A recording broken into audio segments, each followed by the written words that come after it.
우리 말씀 듣기 전에요, 옆에 있는 분들에게 이렇게 한번 인사했으면 좋겠습니다. 우리를 살리는 피는 예수님의 피밖에 없습니다. 할렐루야. 저와 여러분을 살리는 피는요, 예수님의 피밖에 없는 줄 믿습니다. 세상에서 가장 짧은 명설교 이야기가 있어요. 시골에서 목사님 한 분이요, 작지만 교회 장로님 한 분을 세워 목회를 재미있게 하고 있었어요. 그러던 어느 날 목사님이 여름 휴가를 멀리 떠나시면서 부득이 수요 설교를 이 장로님한테 부탁을 합니다. 그러자 장로님은요, 오직 예수님의 피만을 잘 증거해야 되겠다는 일념으로 이곳저곳에서 예수님의 피에 관련된 본문을 끄집어서 열심히 원고를 썼습니다. 이윽고 수요일 저녁이 되어서 설교하려고 다녔었는데 앞이 캄캄하고요, 원고가 눈에 안 들어오더라는 거예요. 그래서 떨면서 이렇게 한 말씀 전하고 내려왔다라는 거예요. 여러분, 저와 여러분을 구원하는 피는 소의 피도 아니고 염소의 피도 아니고 양의 피도 아니고 예수님의 피밖에 없습니다. 오직 예수님의 피밖에 없습니다. 이 설교가요, 이 시골교회 부르의 명설교가 되었다라고 그래요. 종교개혁자 마르틴 루터도 이런 유명한 명언을 남겼잖아요. 성경을 짜봐라. 구약에는 소와 양과 같은 짐승의 피가 흐르고 신약을 짜면 예수의 피가 흐른다. 할렐루야. 구약을 짜면 소와 양 같은 짐승의 피가 흐르고 신약을 짜면 뭐예요? 예수님의 피가 흐른다라고 말했어요. 여러분, 성경은 구약이나 신약이나 핵심은 예수의 피예요. 예수님의 보혈이에요. 오늘 설교를 통해서도 꼭 예수님의 피를 발견하고 예수님의 피를 느끼실 수 있기를 소원합니다. 오늘 본문 배경은 이렇습니다. 출애굽 어린 양, 유월절 어린 양 죽음을 연상케 하는 유월절 즈음에 예수님께서 벳세다 들녘에서 보리떡 5개와 물고기 2마리를 떼어서 굶주린 2만 명가량의 사람들을 먹이십니다. 여기서 떼어지는 떡은요, 1년 뒤에 십자가에 달려 피 흘리며 찢길 예수님의 살을, 예수님의 몸을 예표했습니다. 이때 떡을 먹고 배불렀던 사람들이 광야에서 자신들의 조상에게 40년 동안 떡을 공급했던 모세를 떠올립니다. 그리고 예수님을 제2의 모세로 추대하여 자신들의 먹고 사는 문제를 해결하라고 했어요. 다시 말해 예수님을 영적인 메시아가 아닌 경제적인 메시아로 착각했다라는 거예요. 예수님은 이들을 물리치시고 산으로 혼자 하나님 만나러 가십니다. 기도하는 사이 가버나움을 향해 먼저 출발했던 제자들이 풍랑을 만난 것을 보시고 무리를 걸어서 제자들에게 가서 풍랑을 잠잠케 하시고 함께 가버나움으로 가십니다. 다음 날 사람들이요, 배를 빌려 말씀을 강론하고 계시는 가버나움 회당까지 또 예수님을 찾아왔어요. 그런데 이들의 관심은요, 영적인 말씀을 듣는 데 있지 않았어요. 오로지 이 땅에서 먹고 사는 먹사니즘에만 관심이 있었어요. 예수님은 이런 그들에게 하늘에서 내려온 산떡인 당신의 살과 피를 먹어야 살 수 있다라고 설교를 하십니다. 육적 차원에만 매몰되어 있었던 무리들은 예수님의 영적인 설교가 귀에 들려오지 않았어요. 도저히 납득이 안 됐어요. 자신들에게 인육을 먹으라는 거냐며 그 자리를 떠났어요. 심지어 예수님을 따랐던 일부 제자들도요, 예수님을 사이비 선생이라고 비난하고 떠났어요. 이러한 배경을 염두에 두고 오늘 본문을 함께 나누면서 예수님이 어떤 분이신가 2가지 점으로 한번 생각해 봤으면 좋겠습니다. 첫 번째, 예수님은요, 이 땅에 영혼의 밥으로 오신 분이에요. 할렐루야. 예수님이 어떤 분이시라고요? 이 땅에 저와 여러분을 위해서 영혼의 밥으로 오신 분이에요. 48절 같이 한번 읽어보겠습니다. 48절 같이 읽습니다. 시작. 생명의 떡이니라. 내가 곧 생명의 떡이니라. 예수님께서 자신을 생명의 떡이라고 말씀하고 있는데 떡을 헬라어로 엘토스라고 하고 히브리어로는 레헴이라고 합니다. 이것은 밀가루로 반죽하여 화덕이나 번철에 구운 둥근 모양의 두께 1cm, 직경 10cm가 좀 넘는 피자 도우 같은 거예요. 이것을 영어 성경에서는요, 서양 사람들이 주식으로 먹는 빵으로 번역했고, 이 한글 성경에서는 특별한 날에나 먹는 떡으로 번역했어요. 객관적으로 떡보다는요, 밥이 더 적절한 번역입니다. 또 생명을 헬라어로 조에라고 하는데요, 요한복음에서 무려 39번이나 쓰였습니다. 생명, 영어로는 라이프를 표현하는 헬라어 단어가 3개가 있어요. 헬라어 단어가 몇 개가 있다고요? 3개가 있어요. 첫 번째 푸시케입니다. 푸시케는 살과 피를 가진 육의 생명을 뜻해요.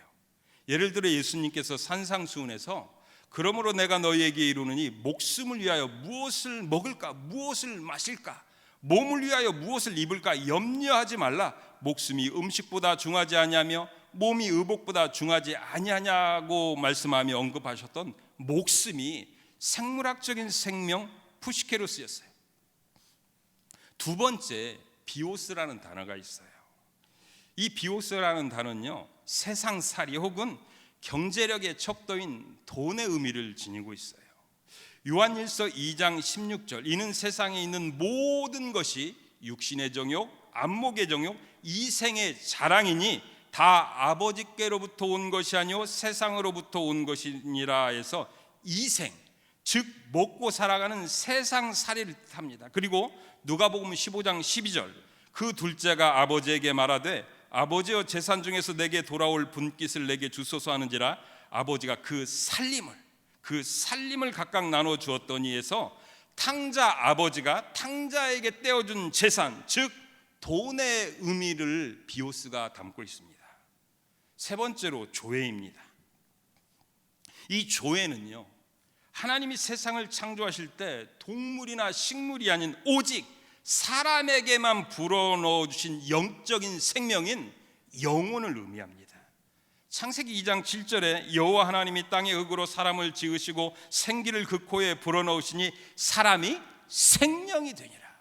사람이 뭐가 되니라? 생명이 되니라. 하나님이 사람에게만요 영적인 생명, 영혼을 주셨음을 기록하고 있어요.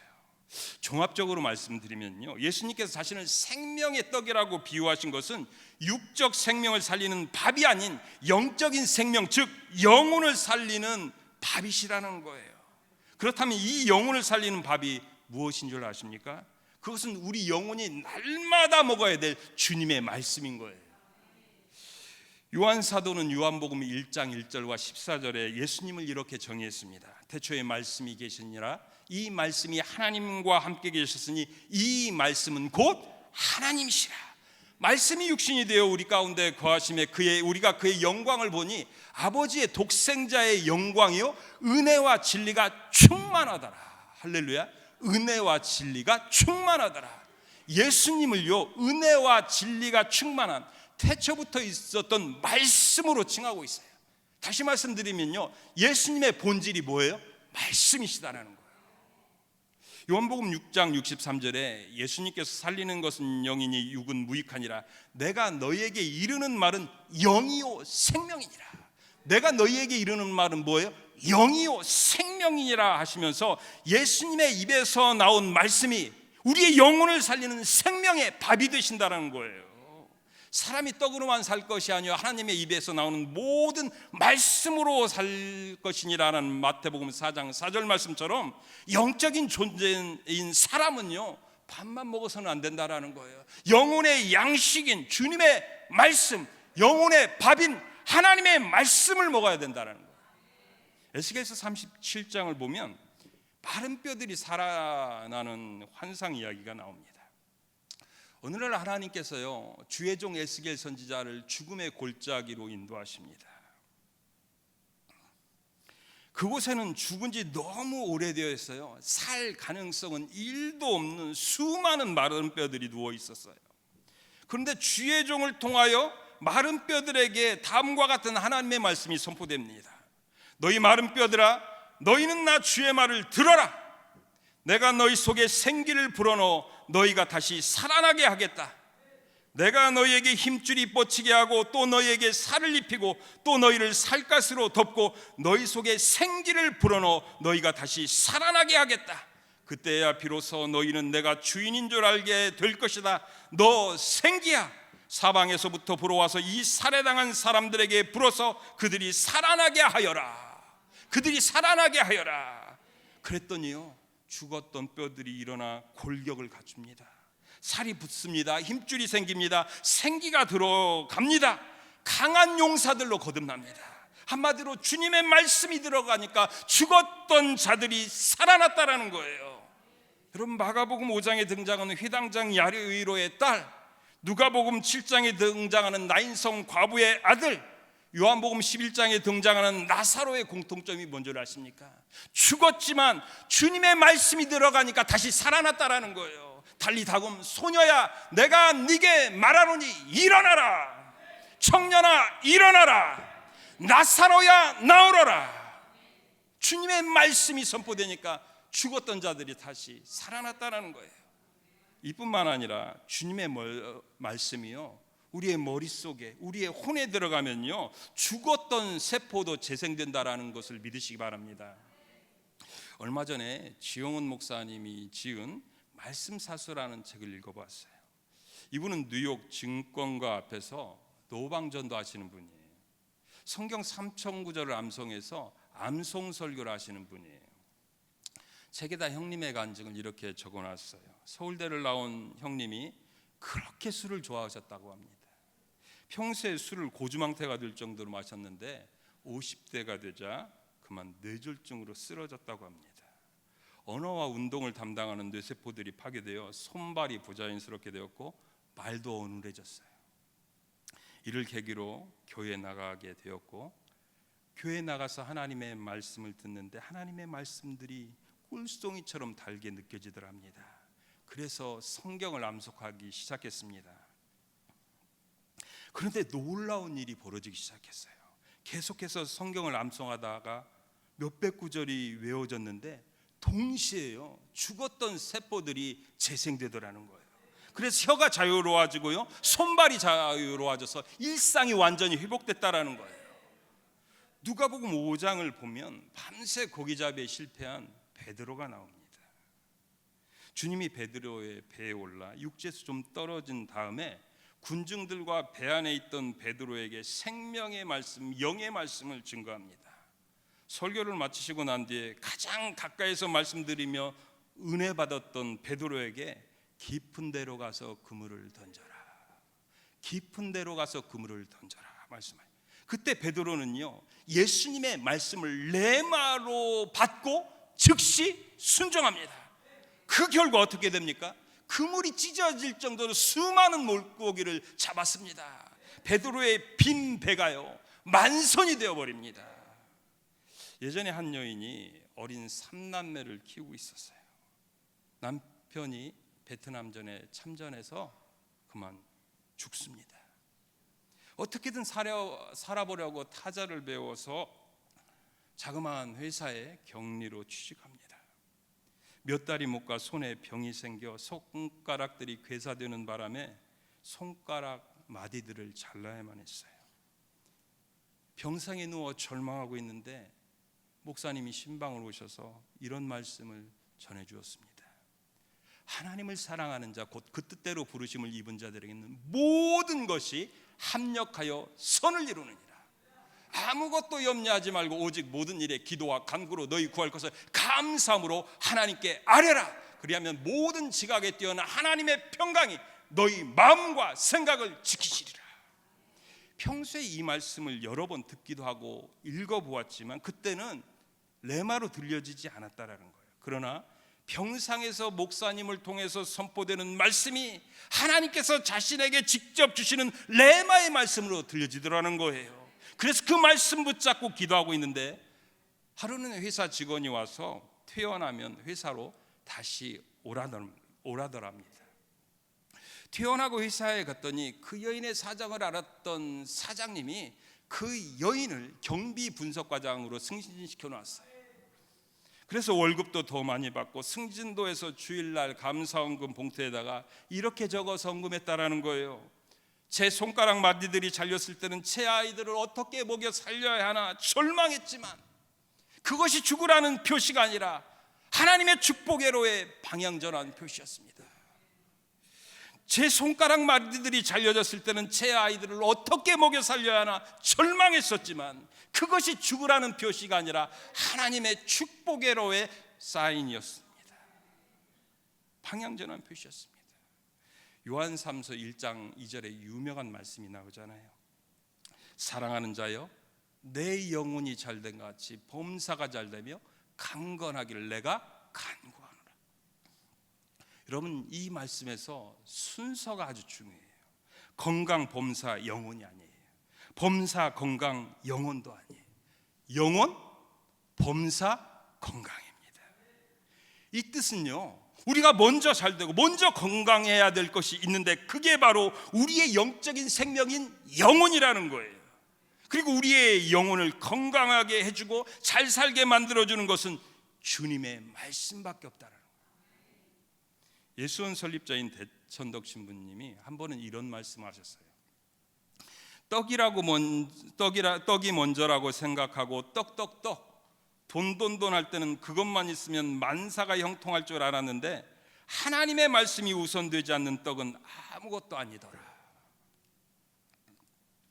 떡이 먼저라고 생각하고 떡떡떡 돈 할 때는 그것만 있으면 다 잘 될 줄 알아요. 다 해결될 줄 알았는데 하나님의 말씀이 우선되지 않는, 하나님의 말씀이 없는 떡, 돈 아무것도 아니더라. 다시 말씀드리면요, 주님의 말씀이 없는 돈, 주님의 말씀이 없는 사업, 주님의 말씀이 없는 출세 다 헛되고 헛된 것일 뿐이라는 거예요. 저와 여러분 금년에 영혼의 밥인 주님의 말씀을 잘 먹고 잘 소화시켜서 영도 잘 되고 육도 잘 되시길 주님의 이름으로 축복합니다. 두 번째로요, 예수님은요 십자가에 달려 영생의 밥이 되신 분이에요. 할렐루야. 예수님이 어떤 분이시더라고요? 십자가에 달려 영생, 저와 여러분의 세상 사람들을 위한 영생의 밥이 되셨다라는 거예요. 우리 51절 말씀을 다시 한번 읽어보겠습니다. 요한복음 6장 51절 말씀 다시 읽습니다. 시작. 나는 하늘에서 내려온 살아있는 떡이니 사람이 이 떡을 먹으면 영생하리라. 내가 줄 떡은 곧 세상의 생명을 위한 내 살이니라 하시니라. 내가 줄 떡은 곧 세상의 생명을 위한 내 살이니라. 방금 읽은 9절, 나는 하늘에서 내려온 살아있는 떡이니 사람이 이 떡을 먹으면 영생하리라는 말씀에서요, 떡은 예수님이에요. 먹으면은요 마음으로 먹는다라는 거예요. 마음으로, 즉 믿으면이라는 뜻이에요. 그리고 내가 줄 떡은 곧 세상의 생명을 위한 내 살이니라. 내가 줄 떡은 세상의 생명을 위한 내 살이니라라는 말씀의 의미는요, 예수님께서 십자가에 당신의 몸을 피 흘리게 내어주어 세상 사람들이 믿고 구원받을 영생의 밥이 되어주실 것이라는 말씀이에요. 하나님이 세상을 이처럼 사랑하사 독생자를 주셨으니 이는 저를 믿는 자마다 멸망치 않고 뭐요? 영생을 얻게 하려 하심이라는 말씀처럼 누구든지 예수님이 자신을 위하여 십자가에 달려 살이 찢겨서 마지막 물 한 방울, 마지막 피 한 방울을 흘려주심으로 말미암아 자신의 모든 죄를 다 담당하셨다, 다 대속하셨다는 이것을 믿는 자에게 영생의 선물이 주어진다는 거예요. 이사야서 53장을 보면 예수님이 오시기 700년 전쯤에 이사야 선지자가 예수님의 십자가 죽음을 이렇게 예언해놨습니다. 그가 찔림은 우리의 허물 때문이요, 그가 상함은 우리의 죄악 때문이라. 그가 징계를 받음으로 우리는 평화를 누리고 그가 채찍에 맞음으로 우리는 나음을 받았도다. 우리는 다 양 같아서 그릇 행하여 각기 제 길로 갔거늘 여호와께서는 우리 무리의 죄를 그에게 담당시키셨도다. 이 말씀들은요, 예수님께서 저와 여러분의 모든 죄를 다 담당해 주시려고 십자가에서 살이 찢기고 피를 흘리셨다라는 거예요. 저와 여러분은 오직 예수님의 십자가의 은혜로 구원받게 된 줄 믿습니다. 제가 예전에 인천 동춘교회에 섬길 때의 일이었어요. 한 권사님이 저에게 신방을 요청해서 집으로 찾아가서 예배를 드려드렸어요. 그때 권사님이 이런 제 평생 잊지 못할 간증을 들려주셨어요. 자기는 일찍 남편과 사별하고 외동아들만 바라보고 살았대. 온갖 정성을 다 기울여 자식을 출세시켰다고 합니다. 장가를 보냈는데 며느리가 공무원이었어요. 직장 생활하느라 살림을 잘못하는 며느리와 자주 불화했다고 합니다. 권사인데도 여러 성도하고 교회에서 언성을 높이며 싸웠다라는 거예요.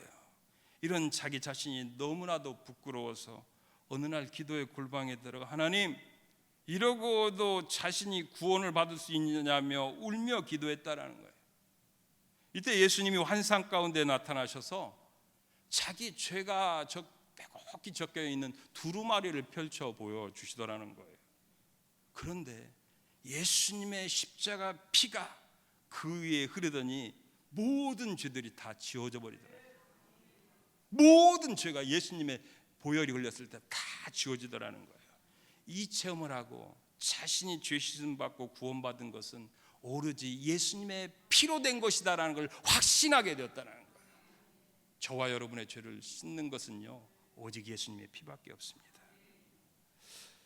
정도의 차이는 있지만 모두 다 타락한 본성을 가진 죄인들이에요.